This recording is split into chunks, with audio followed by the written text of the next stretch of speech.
Hindi napigilan ng social media personality na si Christian Murphy ang maglabas ng hinanakit sa social media matapos nitong mapag-alaman ang ginawa ni Sander Ford sa ibinigay nitong regalo sa inaanak niyang si Baby Ceres. Nang gigigil si Merck o Makagwapo, makaraang malaman na ibinibenta ni Sander Ford ang regalo niyang iPhone 15 sa anak nito. Sa vlog ni Makagwapo, galit na galit nitong pinagsabihan si Sander Ford dahil aniya, hindi naman niya rito ibinigay ang regalo kundi sa inaanak niya na si Ceres. Hindi umano nito nirespeto si Makagwapo bilang ninong ng kanyang anak. Sobrang dismayado umano rito si Merck. Dagdag pa nito, binlock rin daw siya ni Sander Ford sa lahat nitong social media accounts. Sana, nirespeto mo yung ninong na nagbigay ng regalo sa inaanak niya, ani Makagwapo. Ang masakit kasi sa akin, sa baby ko binigay. Kumbaga, alam mo yung word na respeto?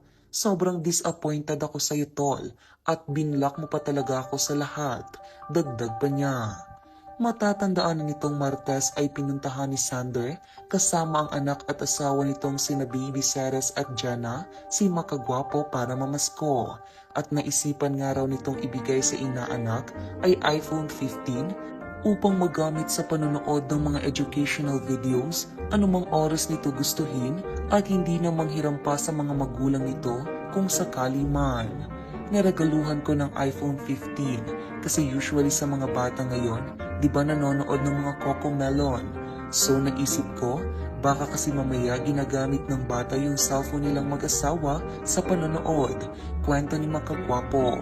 Nagulat na lamang umano si Makagwapo nang kinagabihan ay nakita niya ang post ni Sander na ibinebenta na ang telepono sa halagang 50,000. Grabe, nagulat talaga ako.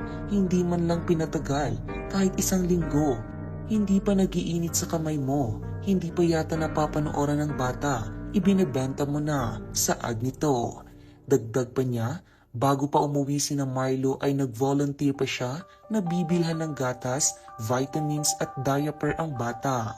Ang mas ikinawindang umano ni Makagwapo ay binlock na siya sa phone at sa Facebook kaya hindi niya ito matawagan para tanungin kung bakit kailangang ibenta ang regalo.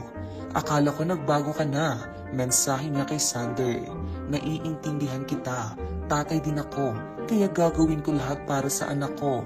Pero hindi ko alam kung para nga ba sa anak mo kaya mo ginagawa yan o sinasangkalan mo lang anak mo para makakuha o mabili mo gusto mo. Dagdag pa nito.